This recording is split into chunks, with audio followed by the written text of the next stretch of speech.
অনেক সময় ভাত দুপুরে যে ডাল তরকারি দিয়ে খেয়েছি, অনেক সময় রাত্রিরে ইচ্ছে করে না। যারা অবশ্য ভাত ভালোবাসে খেতে, অনেক সময় ইচ্ছে করে না যে আবার সেই দুপুরের এক তরকারি ডাল আবার খাবো।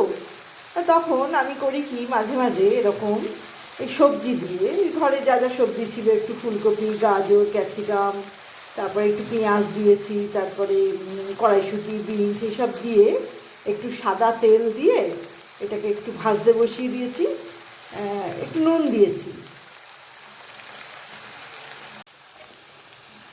এই সবজিগুলোকে খুব একটা ভাজা ভাজা করব না, একটু নরম হলেই এর ভেতরে আমি এই ভাতটা যেটা দুপুরে ছিল সেটাকে দিয়ে দেবো। তো যেহেতু ফুলকপি দিয়েছি, একটু ঢাকা দিয়ে করি ফুলকপিগুলো যাতে একটু সেদ্ধ হয়ে যায়। মোটামুটি ভাজা হয়েছে, এইবারে এর ভেতরে ভাতগুলো ঢেলে দেবো।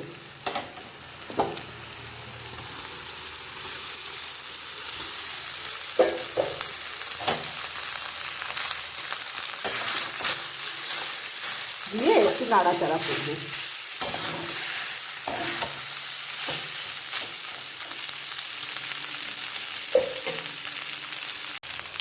নুনটা দিয়ে দিচ্ছি।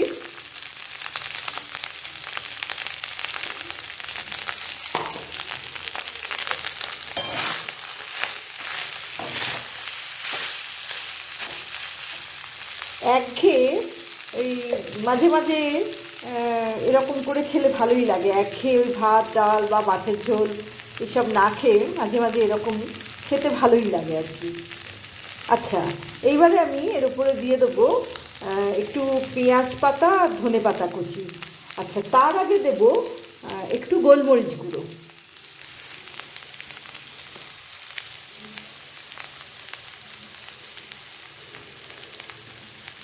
গোলমরিচ গুঁড়ো দিলাম,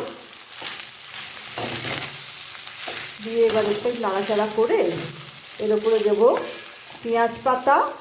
আর পেঁয়াজ পাতা যে দিতেই হবে এর কোনো মানে নেই, আমার ঘরে ছিল তাই আমি দিচ্ছি।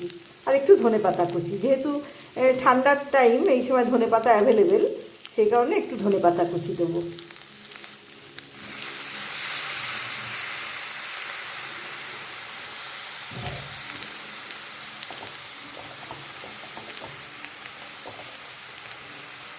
দিয়ে এটাকে একটু ভালো করে নাড়াচাড়া করে, আর যদিও খাওয়া উচিত না, আমি একটু বাটার দেবো অল্প। আমার মোটামুটি রেডি। আর বাটার মানে হচ্ছে এইটুকু বাটার, এইটুকু বাটার একটু দিলাম, তাতে একটু ভাল লাগবে আর কি খেতে। দিয়ে এটাকে চাপা দিয়ে আপাতত রেখে দেবো। এবারে অনেকেই ভাবতে পারে যে এটার সঙ্গে কী দিয়ে খাবো, অনেকে তো শুকনো খেতেও পারে না। যারা শুকনো খেতে পারে না তারা কিছু অন্য কিছু ব্যবস্থা, যদি ঘরে ওই মাংস টাংস থাকে তাই দিয়ে খাবে। আর যারা শুকনো খেতে পারে তাদের এটার সঙ্গে আর কিছুই লাগে না। এই যে দেখো বন্ধুরা, আমি এটার সঙ্গে একটা ডিম ভাজবো। তো এই ডিমের মধ্যে আমি একটু পেঁয়াজ, টমেটো, ধনেপাতা কুচি, কাঁচা লঙ্কা কুচি সব কুচি করে দিয়েছি, দিয়ে একটু নুন দিয়ে ফেটিয়ে রেখেছি। এই ডিম ভাজাটা দিয়ে ওই ভাতটা খাবো, দারুণ লাগে খেতে। ওই ভাতের সঙ্গে ওই ডিমটা দিয়ে দিলে হতো, কিন্তু এটা আলাদা করে করছি, মানে একটু ভালোই লাগবে খেতে আর কি। তো চলো এটা করে নিই। এই যে আমি চাপিয়ে দিয়েছি চাটু, তার মধ্যে তেল দিয়ে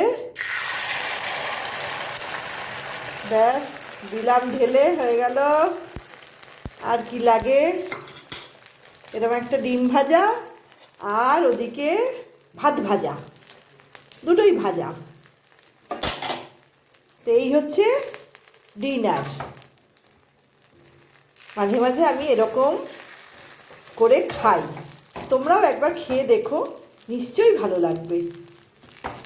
একঘেয়ে ডাল তরকারি খেতে খেতে মুখে যেন কীরকম একটা হয়ে যায়। তো ওই জন্য মাঝে মাঝে একটু মুখ চেঞ্জের জন্য এটা আমি করে খাই। তো চলো বন্ধুরা, আজকে এইটুকুই। ভালো লাগলে একটা লাইক করো, কমেন্টস করো, শেয়ার করো, সাবস্ক্রাইব করে পাশে থেকো। চললাম আজকে, টাটা। আমিও ডিনার করি, তোমরাও করো। আবার দেখা হবে অন্য একটা ভিডিওতে। টাটা।